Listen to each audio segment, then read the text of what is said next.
Man quits his job to become an F-rank adventurer and an unstoppable force. If you dig my recaps, don't forget to subscribe and smash that notification bell.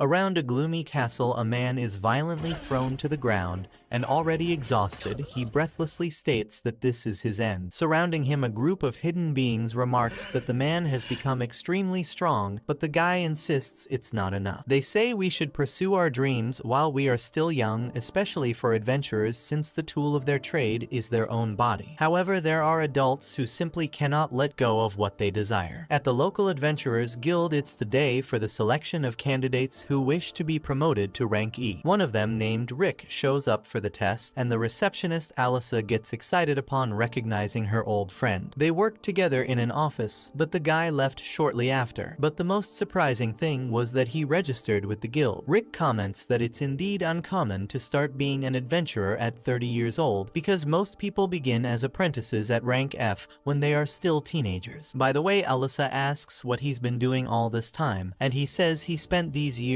training in the mountains with some more experienced companions. Suddenly, a drunk interrupts the conversation and asks if the pretty girl there is free to hang out, to which she awkwardly replies that she's working. The drunk continues to insist, to the point of grabbing her wrist and saying that women should obey men. To resolve the situation, Rick wraps his arm around the guy's shoulder and gives a light slap to his stomach. The man trembles due to the excess alcohol and faints. Finding it amusing, Alyssa hands the guy the card for the rank E test. Upon reading the registration number 79, he starts the day already feeling nervous. Outside, a woman named Rionette asks Rick if he has already registered, and he says after raising his eyes a bit more that he's set to take the test alongside those radiant and voluminous youngsters. Rionette asks if that's a reason to look at her front, but the guy pretends she's imagining things. Inside, the guild adventurers notice the handprint on the drunk's steel armor, while authorities approach and recognize Gomold the Wild Knight, a former rank A adventurer wanted for assault. Alyssa reflects on how Rick handled the guy and wonders if it was he who caused it. Later, during the medical exam for the selection, the evaluators measure the height of candidate number 79 and are surprised to note that the man is already 32 years old, leaving Rick embarrassed as always. Next, it's time for the measurement of magical energy by touching the sphere. When the third candidate discovers it is C+, everyone around is impressed until Rick is called. After some anticipation, the sphere makes a pathetic crackling sound and evaluates the adventurer as F, causing the surrounding candidates to laugh, having never seen someone with such low magical energy. Curiously, after Rick's departure, the sphere cracks. Then begins the brute strength test, where the candidates must direct all their strength in a single blow. The slime sack absorbs any type of attack, so people don't need to hold back. Upon hearing this, Rick remembers the mountain training where his tutor taught that no matter the magic or weapon you are using, the body will always be the foundation of everything. Therefore, if a man can destroy this golden slime sack with his bare hands, he will know he has built a body he can trust. Rick argues that he is not capable of destroying something so resistant, but the instructor explains that this is just the basics, then easily destroys the sack and claims to be able to do it with 200 of these at once. With that said, Rick began his training on the golden slime with 50,000 punches a day, feeling the hell of that time on his skin. Soon the test begins, and the first candidate impresses by using strengthening magic in a kick. The second was a smug and vain duke's son, said to be only 11 years old, with magic equivalent to rank C, a typical child prodigy. So the boy goes on to conjure a magic by reciting an entire poem. With great energy emanating around his body, he casts the third nature composite magic flame elimination. Thus, a ridiculous fireball zigzags towards the sack and dissipates into it. The evaluator is impressed with the young man's genius, while Rick remembers that he also had lessons in third nature composite heat magic. At the time, the instructor threw a fireball capable of ruining an entire mountain. After other candidates have their turn, candidate number 79 is called for the test. Before starting, one of the evaluators notes that Rick cannot expect much growth in his magic at this age because the correct thing is to start practicing from a young age. The evaluator's conclusion is that Rick should give up. Feeling the pressure of the surrounding gazes, he knows he should do exactly that, but still his internal flame burns brighter than ever. One day, while training punches on the slime sack despite his fists bleeding absurdly, he still had 30,000 punches to meet the day's goal, so the teacher recommended that he stop, but he continued until the end. In the end, he knows well that he started much later than the others, but his belief that he can make up for lost time is greater than anything. With this sentiment, he delivers a punch that devastates the slime sack. The brat duke's son grumbles that the guy is stealing the attention that should be his, but he assures he will get back at him in the defensive magic test, which is his specialty. Later in the defensive magic test, Rick manages to defend against the fourth nature composite magic that the kid couldn't, and by this point, everyone was gaping at candidate number 79. With that done, the evaluator announces that he will raise the level and use the fifth nature composite. However, the guy explains that he can only go up to the first nature composite,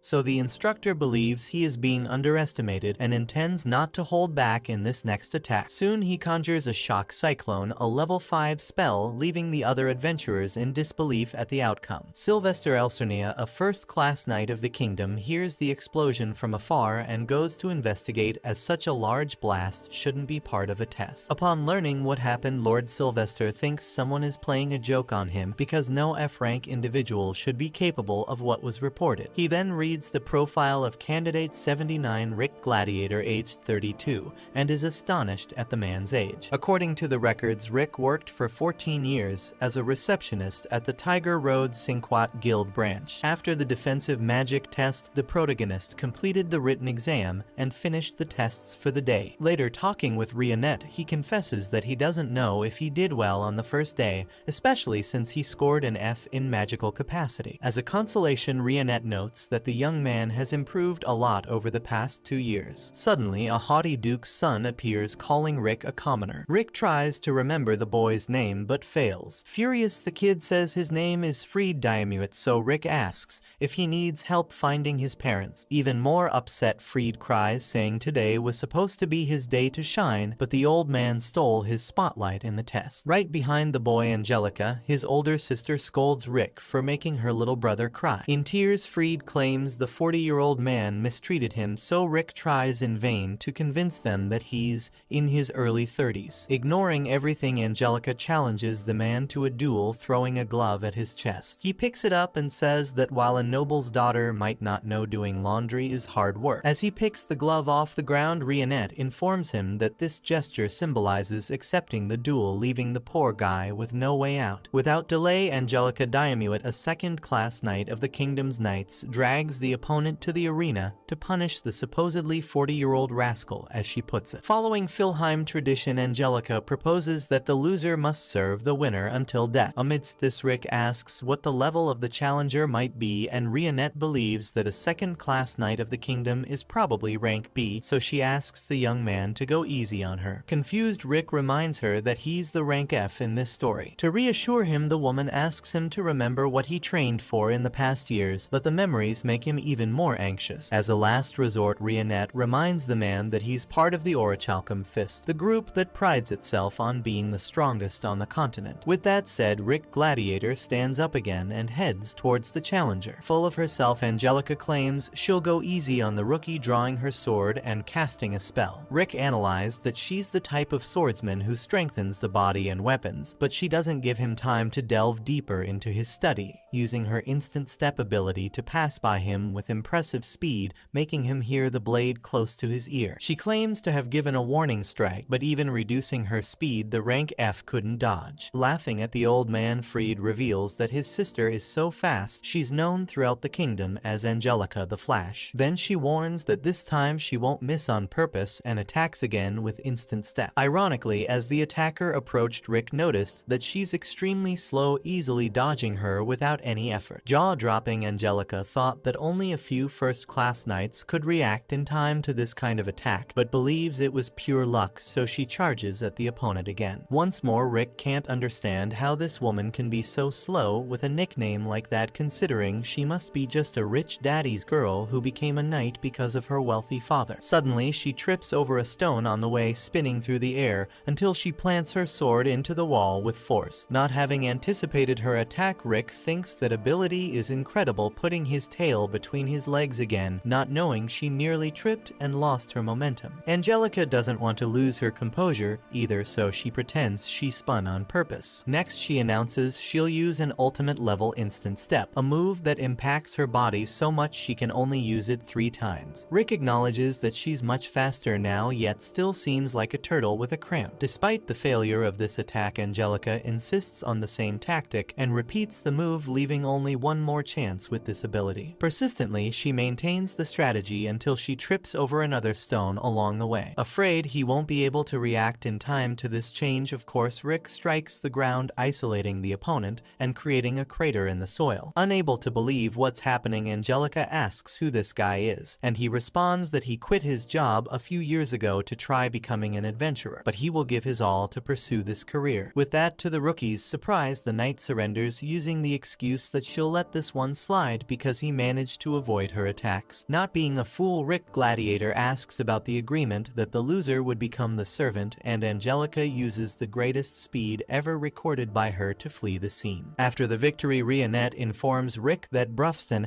and the others are coming to the kingdom at this moment to see how he's doing, and Rick has only bad premonitions about it. In the next scene, the legend of the warrior who faced the supreme monster Kaiser Alcipiat to conquer a treasure capable of granting any wish, called the Akashic Records, is told. However, this warrior never managed to defeat that mythical creature, and only some child who dreams of being an adventurer will someday obtain this treasure. This is what the legendary warrior believes. Back in the current kingdom of Philheim, the results of the preliminary tests for rank E are about to be announced, and if the magical energy transmitted to each exam card is blue, then that candidate has passed. Tomorrow, all the approved candidates will participate in a simulated battle in the second stage of the exam. Next to Rionette, Rick Gladiator is tense as another failure could mean his definitive withdrawal, given that he is already past the usual age for this. Soon his card begins to glow and fluctuates from blue to red before finally confirming his approval. Upon leaving the room, Rick smells something awful until a young charmer throws his charm at the beautiful maiden in the room, according to his words. He emphasizes that the noble house of Diamuit governs the people from north to south, and he is the eldest son, Raster Diamuit. The nobleman asks the maiden's name,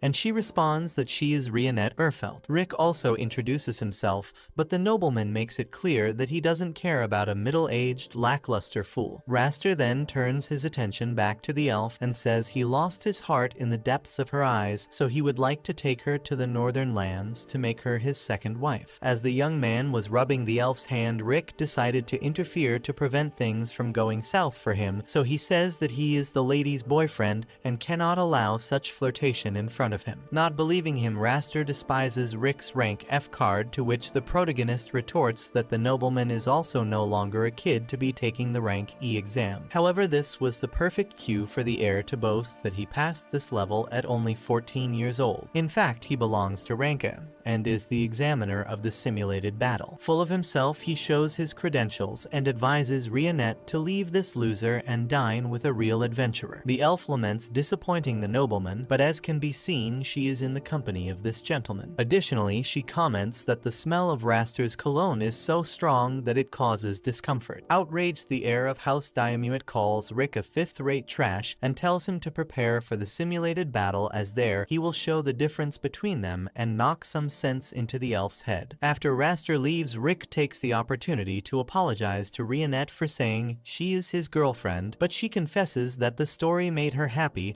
and besides, it resolved the problem. Back at his palace, the heir drowns his sorrows in drink while cursing that guy's life. Suddenly, his brothers come to him in tears, complaining that a 30-year-old commoner made fun of them during the first test. According to the eldest, no one is allowed to make 2 members of House Diamuit cry, so he promises to make the criminal pay. Given that they said the man was older, Rick comes to Raster's mind, who asks his brothers if they remember the man's registration number. Freed only only recalls that the number seemed to say the guy was going to die, so the heir laughs upon discovering who it is. A few days later, the time for the simulated battle had arrived, and Rionette asks Rick to go easy on people. He replies that he isn't even capable of going hard, unlike that northern playboy who will end him in this test. Certain that he would be beaten, the young man begins to cry until a man in front of him introduces himself as Lynx Lorot and states that he will be Gladiator's examiner in the battle, as he will be responsible for numbers 50 to 100. With that said, Rick celebrates upon realizing that his registration number 79 wasn't as unlucky as he thought. As if that weren't enough, Lynx praises the candidate, saying that the fact he is 30 years old and quit his job to become an adventurer has restored hope for the man who one day wants to be like Rick. Lynx started as an adventurer at 24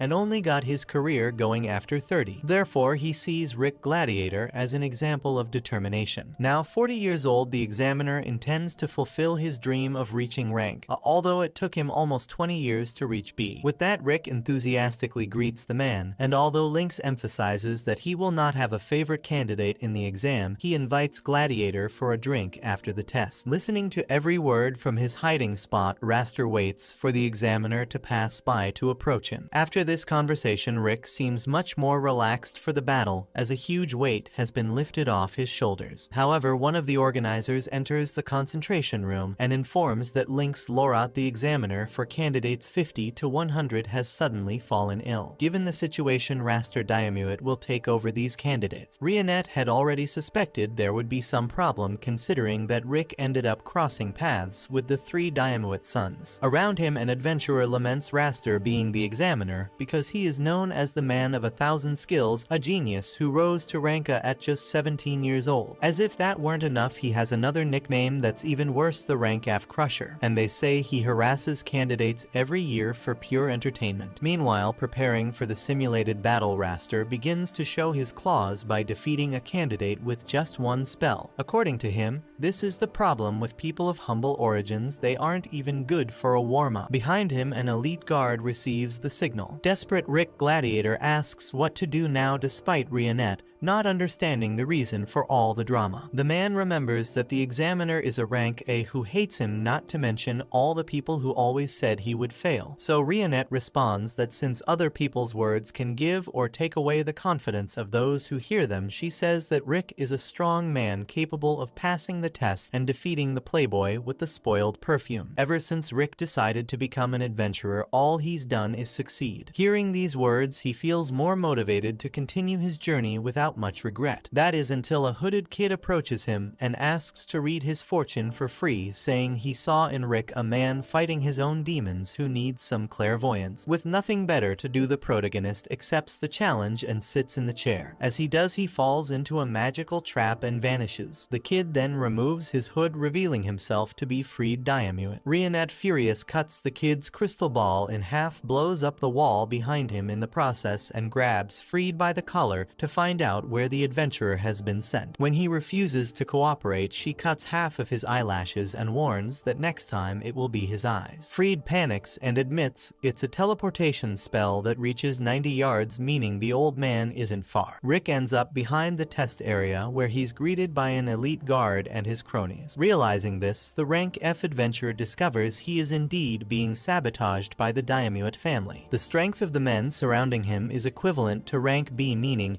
he's about to take a big beating and miss the exam. To make matters worse, the leader of the elite guards can take on Rank A warriors. Rick's fate seems sealed, but the Orichalcum Fist appears on the hill before the worst happens. The boss reminds Rick he has a test and asks what the hell he's doing there. The henchmen can't believe they're facing a talking orc. Rick stammers before making up that these men around him are helping him warm up for the simulated battle, so the orc offers to help too. In despair, Rick tells the elite guards to run for their lives, but they don't feel threatened. One of them strikes the orc's head with a hammer, which crumbles without causing any damage. Not satisfied, the man attacks the orc's arm, so the orc breaks his wrist. To everyone's surprise, the monster heals his attacker's hand and explains that there's a lack of balance in weight compensation for a stronger punch, as the body is a completely connected mass that can't be ignored. Hearing these words, the elite guard's leader realizes who these people are. Meanwhile, the Orichalcum Fist boy pulls out his super cannon called Revised Juliet, loaded with magic stones and lead bullets, and announces he'll resolve the conflict peacefully. Then he attacks 3 enemies in front of him, leaving Rick stunned. Lastly, the guards take the Orichalcum girl hostage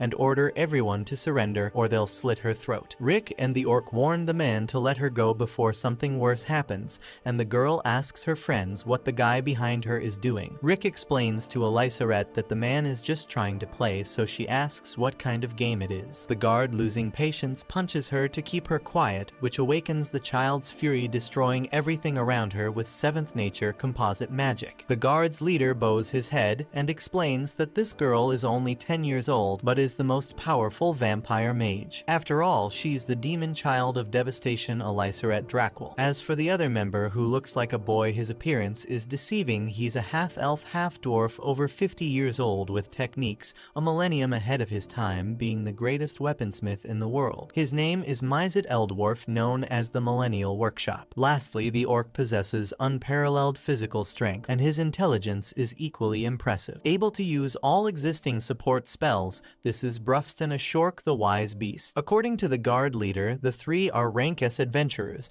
and make up the continent's most legendary group, the legendary Orichalcum Fist. For the first time in his life, the old man saw these 3 with his own eyes, so he drops his weapons and declares he will retire to live the rest of his life in peace. With that said, Aliceret annihilates the remaining guards, while Rick celebrates his chance to take the test. Back with Rionette, the adventurer surprises Freed, who thought the old man was as good as dead, and the elf gets rid of him ruthlessly. Then Lynx appears injured and reports that Raster did this to him. As if that weren't enough, before giving the examiner a beating, the heir asked what his dream was. Coming from humble beginnings, Lynx came from a place where kids want to be adventurers but have no opportunities, so his dream is to open a school for them. Hearing this, Raster locked Lynx up and scorned his attempt to educate society's scum, saying a third-rate teacher will produce students just as rotten. Lynx was furious at this insult, but couldn't respond to the noble. Thinking about this, the examiner asks Rick to give up the exam, not knowing what he's getting into, but Rick has no intention of giving up. Returning to the arena, Raster sees one of his guards fall unconscious, so he deduces that Rick Gladiator is on his way. The noble would love to crush that man's dreams without even allowing him to try, but since he'll have the displeasure of a direct clash,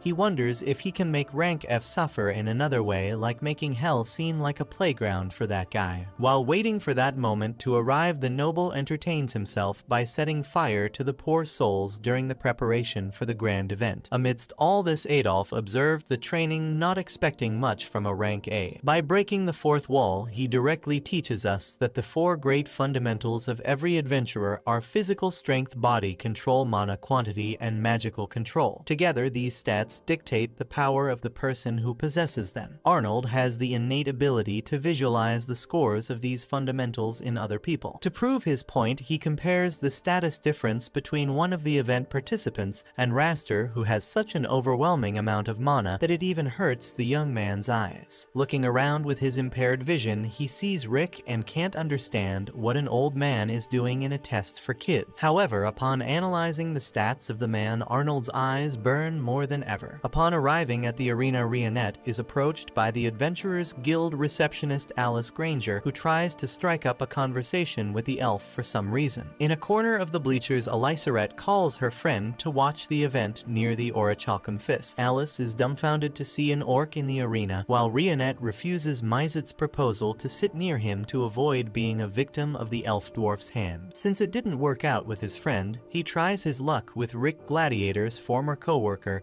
as she has a pleasant and swaying heart. The elf warns that the guy is not to be trusted, then pushes the human to another corner. Brufston asks how the promising rookie of their group is doing, and Rionette informs that Rick will pass this test without major problems. Alice warns that the examiner for this test is a rank A who always overdoes it when dealing with rookies, but even so, the orc doesn't think it's a problem. On the other side of the arena, Angelica eggs her brother on to beat up that idiot who looks 40 until she sees her youngest getting beaten up and arriving beside her. Facing Rick Gladiator, Raster confesses that he was surprised to see the rookie escape his guards, but he didn't expect much from insignificant plebeians like them. Now the old man will face the creme de la creme of the kingdom of Philheim, the self-proclaimed genius Raster Diarmuid. After feeling something strange in his body, Rick questions why the noble became an adventurer, and he responds that he has the talent for it, and that it further boosts his status even though he is an heir. Indignant at the opponent's lack of honor, Rick asserts that he won't allow himself to be defeated by a guy like this. Raster warns that talk is cheap and proves his point by invoking a first nature composite magic, the ice shot. Throwing the icy spear near the protagonist's face, Raster thinks the guy froze in fear and couldn't dodge, but in reality Rick was just staying calm in the face of the challenge, just as Rionette asked him to do before entering the fight. Being honest with himself, he is worried, but is striving to follow the elf's directive. On the other hand, since Rick didn't react, the noble claims he will do as he pleases. Around him, his siblings shout for the eldest to finish off the guy, so Raster invokes a third nature composite magic, the illuminated flame, leaving Rick surprised that the opponent didn't use an incantation for a spell of that level. Despite the roar of the flames, Gladiator remains static in the face of the fire magic. Brufston comments that it was so insignificant that it can't even be classified as an attack against his pupil. Seeing Alice worried, he asks if she knows what the four fundamentals are, and she accurately names them all. Brufston explains that among them, the mana quantity should be developed when young, roughly until the age of 20. Since Rick started this life at 30, the only thing he can rely on is his own body. For this reason, the orc applied specific training to the student aiming at this characteristic, placing weights for him to walk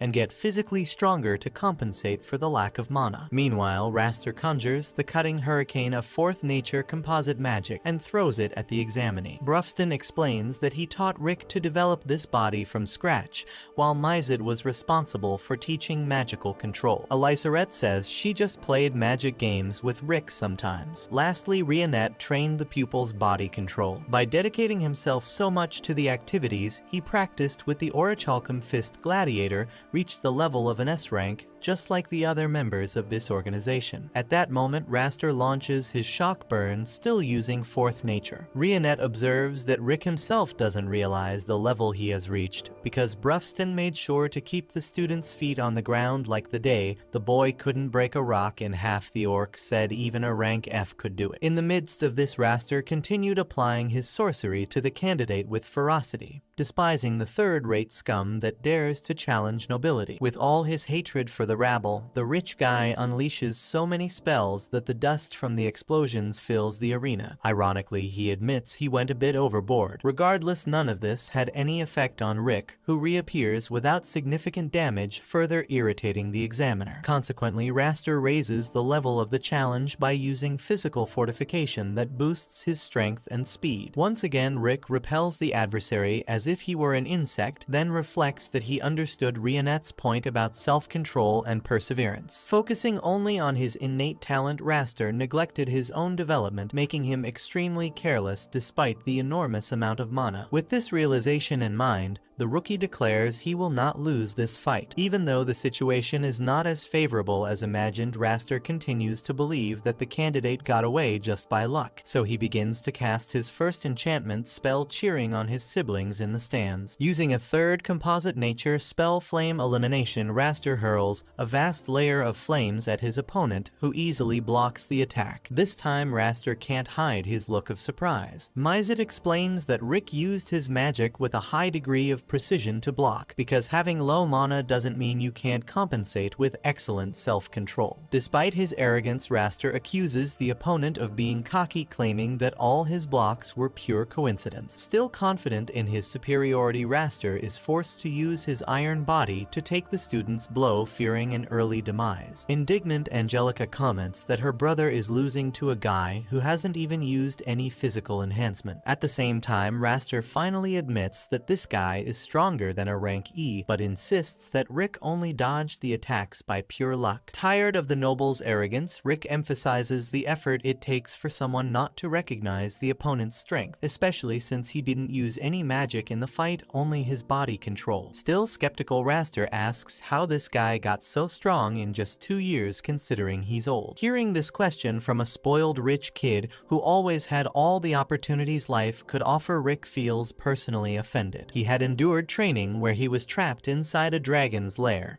until the creature was dead and swam in monster capture fluid until he drowned. Alice asks what this story is about, and Brufston confirms that the guy not only drowned, but also died a few other times. However, the orc's healing ability is powerful enough to bring someone back to life if they've just died. This is one reason why Rick is so powerful. After all, he could come back from the dead to continue his body reconstruction training, a regimen not just anyone could undertake. Whether thrown into a precipice or hit by a city-sized rock, Rick could come back to life and continue his training. Raster claims this is all lies because even if such a harsh realm existed, Rick would never have the motivation to go through with it. On the other hand, the novice adventurer asserts that he is just like Lynx, the examiner Raster injured. Despite their age, both still dream big. Disregarding the usual talk about having dreams, the noble questions what the goal is, to which Rick firmly states that he will defeat the world's strongest monster, Kaiser Alcipiat. Freed laughs at this, and his older brother follows suit. Alice remembers that this monster appears in the legend of hero Yamato, and Brufston adds that Kaiser is the final goal of the Orichalcum Fist. Raster says this is a childish dream, a fairy tale that never existed, but Rick no longer has patience for the noble's arrogance and ignores him. Faced with this, Raster promises to end the fight once and for all. He invokes a 7th composite nature spell called Forest Rope, which restrains Rick's movement. Then he recites his most powerful ability of the 8th nature. As a result, a gigantic wooden golem is created, terrifying the event's spectators. Inside the monster's mouth, Raster mocks the adversary's reaction, who was summoning an air shot. However, as he emphasizes, Rick points out that his opponent may have trained the technique he's using dozens of times, but he trained this simpler technique 100 million times. Everyone around thinks this is a lie, but Brufston explains that it's possible with the use of space-time magic. Anyway, Raster still doesn't believe all this talk and completes the conjuration of his most powerful spell, the Divine Impact Yggdrasil. On the other side, Rick uses the simple air shot of the 1st composite nature to confront the golem. Fist to fist, they measure strength, but it's the giant golem that suffers the most, its structure gradually breaking apart until it explodes from the immense pressure from the opposite side. With that done, Raster falls defeated to the ground, and Rick proudly declares that his dream remains intact. After the victory, the Orichalcum Fist praises the pupil's performance, who finally understands that he has indeed become extremely powerful, something he didn't know until then. On the defeated side, Raster is consoled by his siblings until he appears before the Orichalcum Fist. Rick takes the opportunity to mock him, saying that an elite genius was crushed by a lowly commoner. Freed threatens to grumble, but Angelica tells him to stay put. Then Rick adds that he chose a few techniques to practice exhaustively instead of hundreds of useless powers, advising the noble to train a limited number of spells. Unconvinced, Raster warns the student that he will be his examiner in the next promotion test, and when that happens, he will crush the candidate. Finally, he continues to refer to Rick as third-rate and tells him to prepare for what's to come. Freed and Angelica run after their injured brother,